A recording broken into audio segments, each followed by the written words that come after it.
ठीक जी गिल साहब, बहुत बढ़िया सर, बहुत अच्छा, बहुत बढ़िया। ये तो संघ की प्रैक्टिस रहती है।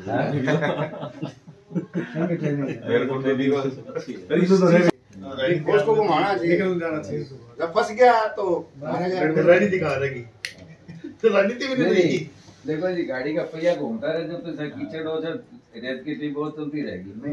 पहिया रुक जाएगा तो गाड़ी भी रुक जाएगी। देखो साहब, ऐसा है, कुछ बातें ऐसी है। अब वो ठीक है, वो जो अपने स्टेटमेंट अलग चले गए। सतपाल जी जो मलिक अपने जो गवर्नर मेरे वजह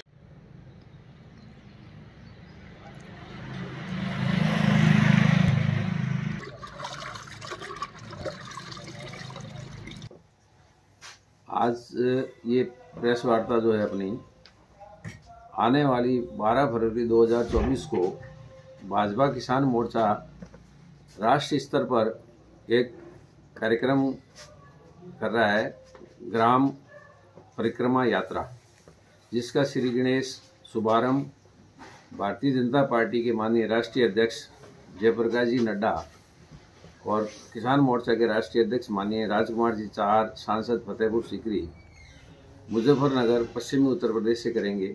उस आयोजन का कार्यक्रम का पूरे देश के अंदर प्रत्येक जिला स्तर पर LED लगाकर सीधा लाइव प्रसारण होगा, जिससे प्रत्येक जिला पर यह आयोजन होगा।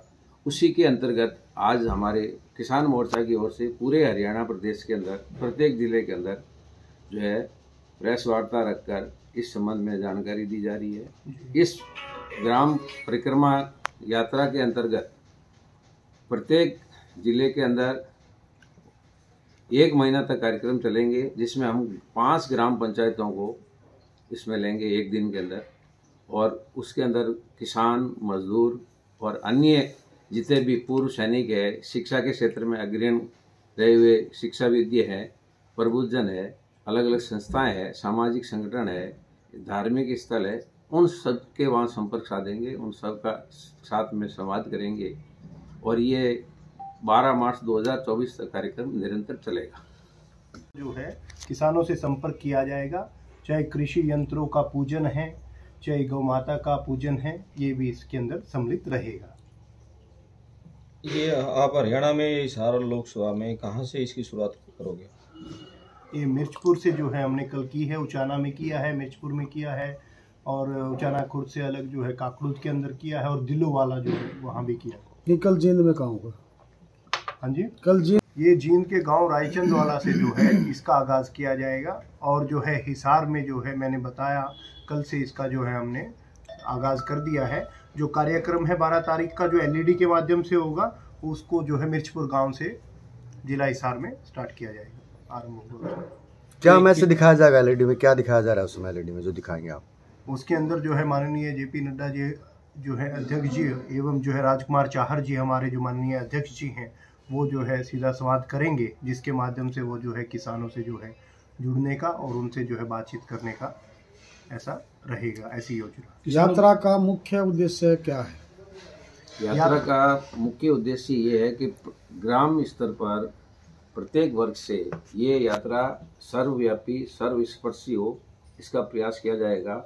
और जो किसानों से संबंधित योजना है, विद्यार्थियों से संबंधित योजना है, स्वच्छता का अभियान है, महिलाओं से संबंधित जो योजना है, उन सब की जानकारी सब तक पहुंचाना है। जो वंचित लोग हैं या जो लाभार्थी वंचित रह गए हैं, जिनको लाभ मिलना चाहिए, जो लाभार्थी है उनसे भी संवाद होगा, और जो लाभ के लायक लोग हैं जिनको लाभ नहीं मिला, उनको भी जोड़ना, उसकी जानकारी देना भी इस यात्रा के माध्यम से रहेगा। अब लेकिन किसान तो सीधे तौर पर MSP की मांग कर रहे हैं, बिजली बिल 2020 की वापसी की मांग कर रहे हैं। जब ये सीधी बड़ी मांग कर रहे हैं किसान, आप छोटे छोटे गांव में कैसे?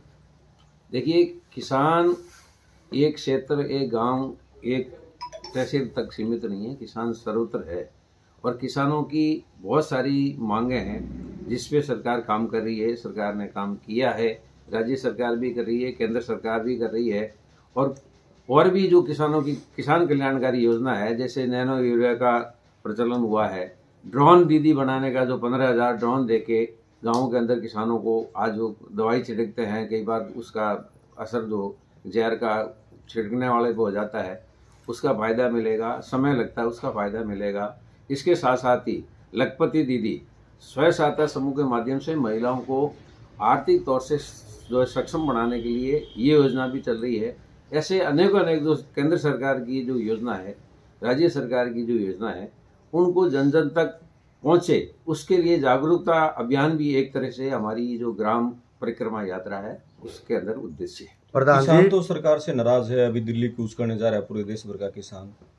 ऐसा है जी, सरकार अनेकों अनेक योजनाएं किसानों को लाभ पहुंचाने के लिए ला रही है, प्रयास कर रही है। सॉइल हेल्थ कार्ड किसानों के लिए, किसान सम्मान निधि है, फसल बीमा योजना, जैसा आपको पता है 2014 से पहले जो किसानों की फसल बीमा योजना है उसका जो दायरा था वो तहसील इकाई हुआ करता था, और आजकल वर्षा का जो है अलग अलग क्षेत्र की अलग अलग स्थिति है, एक तहसील के अंदर वर्षा कम ज़्यादा होती रहती है। उस सब को ध्यान में रखते हुए उस इकाई का जो मापक था, उसका जो दायरा था, क्राइटेरिया था, उसको चेंज किया है। पहले 50% से अधिक खराबे पर ही जो है उनको सहायता मिलती थी, और मात्र फसल बीमा के अंदर जो लोनी ऋणी किसान होते थे उन्हीं को फायदा मिलता था। आज ऋणी और अऋणी दोनों तरह के किसान फसल बीमा का फायदा लेते हैं। केसीसी कार्ड जिसकी शुरुआत माननीय अटल जी ने की थी, उसको व्यापक रूप प्रधानमंत्री नरेंद्र जी मोदी ने दिया है। आज वो घुमंतु पशुपालक है, जो घूमते हैं, पशुपालन करते हैं, डेरा डाल के ही अपना जीवन यापन करते हैं, उनको भी केसीसी कार्ड का, मछुआरे जो समुद्र के अंदर मछलियाँ पकड़ते हैं उनको भी केसीसी कार्ड का फायदा दिया है। ऐसे किसान जैसे सॉइल हेल्थ कार्ड, आज विशेष तौर से अपन हरियाणा में, आज जिंद में बैठे हैं, पंजाब और हरियाणा के अंदर हरित क्रांति जब से आई है उसके बाद में, जो 60 के दशक में भारत के अंदर, आपको अपन तो खैर उस टाइम बिल्कुल बच्चे थे, कोई पैदा हुए कोई नहीं हुए थे, लेकिन ऐसा बताते हैं धन धान्य की कमी थी, और माननीय तत्कालीन प्रधानमंत्री ने लोगों से आह्वान किया था कि सोमवार के दिन अपन जो है व्रत रखें, जिससे सैकड़ों मण अनाज की बचत हो। आज वो स्थिति नहीं है, लेकिन इसकी जो विकृति है ये हरित क्रांति की और श्वेत क्रांति की, श्वेत क्रांति का भी जनक हरियाणा माना जाता है भारतवर्ष के अंदर। दूध के अंदर जो संकर ब्रीड की गाय लाए, उन सब के दुष्परिणाम अब लोगों को समझ आने लगे। और प्रधानमंत्री जी का सबसे बड़ा जो जोर है किसानों के लिए कि आप जैविक खेती, प्राकृतिक खेती, आधुनिक तकनीकी आधारित खेती। आज खेती के अंदर मैं आपको स्पष्ट करना चाहूँगा, जैसी मेरी जानकारी है, लाखों लोग खेती से विमुख हो रहे हैं, खेती से हटना चाह रहे हैं, खेती से हट रहे हैं। लेकिन ऐसे भी बहुत से लोग हैं जिनकी काफ़ी अच्छी संख्या दिनों दिन बढ़ती जा रही है, जो अच्छे बड़े कंपनीज के पैकेज छोड़कर और बड़ी सरकारी नौकरियां, आईपीएस और आईएएस कैटेगरी के लोग खेती के अंदर आए हैं। उन्होंने आधुनिक तकनीकी आधारित जो खेती अपनाई है और डेयरी के जो प्रोडक्ट्स है उसमें गए हैं, और आज वो नाम और दाम दोनों अंतर्राष्ट्रीय स्तर पर कमा रहे हैं। इसलिए ऐसा नहीं है, किसान कई तरीके से अपने जो परिवर्तन का दौर है उसके साथ में किसान को चलना होगा। नहीं, मोदी सरकार तो एक दुगनी तो हुई नहीं है अब तक। देखिए, आमदनी दुगनी करने के जो प्रयास है, इसके अंतर्गत ही मैंने जैसे आपको पहले कहा सॉइल हेल्थ कार्ड।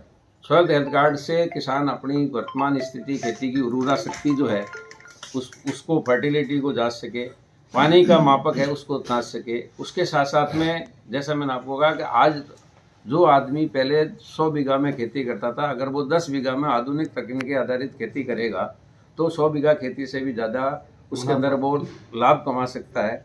ऐसे बहुत से बिंदु है जिस पे किसान को डरना पड़ेगा। लेकिन हमारा किसान आज भी जो ट्रेडिंग फार्मिंग है, ट्रेडिशनल फार्मिंग है, वो जो उनकी परंपरागत खेती है, पशुपालन है, उससे हट नहीं रहा है। और जो किसान उससे हटकर काम कर रहे हैं वो बिल्कुल लाभार्थी हैं। मैं जैसे राजस्थान से संबंध रखता हूँ, राजस्थान के अंदर बहुत से एरिया ऐसे हैं, बहुत से किसान ऐसे हैं जिन्होंने जो प्राकृतिक जल संरक्षण के माध्यम से ही जहाँ पीने के पानी की त्रासदी थी, आज वो जो खेती कर रहे हैं, गवों के लिए खेती कर रहे हैं।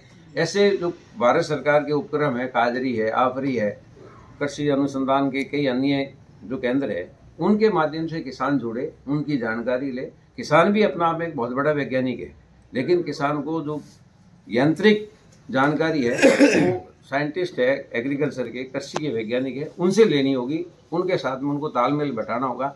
और हमेशा किसान की उन्नति जब भी बैठेगी जब सत्ता और समाज साथ मिलकर प्रयास करेंगे, तो किसान की भी उन्नति होगी, देश की उन्नति होगी। और किसान हमारी भारत की अर्थव्यवस्था की रीढ़ की हड्डी था, है और रहेगा। कृषि से हट नहीं सकते। कोरोना काल की इतनी बड़ी त्रासदी थी, पूरा विश्व जो बिल्कुल जाम हो गया था, उस काल के अंदर भी हमारे धरती पुत्र, अन्नदाता, किसान उन्होंने फल भी गांव से शहर तक पहुंचाए, दूध भी पहुंचाया, और उस विकट परिस्थिति में भी एकमात्र कृषि थी जो खड़ी रही है। बाकी बड़े बड़े कल कारखाने, उद्योग बिल्कुल रुक गए थे। लोग अपने कमरे तक, अपने बिस्तर तक, अपने बेड तक सीमित हो गए थे। उस टाइम भी हमारे धरती पुत्र अन्नदाता ने जो है कभी पीछे हटकर नहीं देखा, अपनी जान जोखिम में डाल के भी उन्हें जनता की सेवा में तत्पर रहा। ये जो ग्राम परिक्रमा यात्रा आपकी रहेगी, हरियाणा के कितने गांवों को इसमें कवर किया जाएगा? इसमें मैंने आपको कहा है कि प्रत्येक जिले के अंदर प्रतिदिन 5 गांवों का टारगेट है। हरियाणा की लगभग 3000 गांव में जाने का हमारा लक्ष्य है। आपका शुभ नाम सर? शैलाराम सारण, राष्ट्रीय मंत्री भाजपा किसान मोर्चा, प्रदेश प्रभारी हरियाणा। धन्यवाद जी।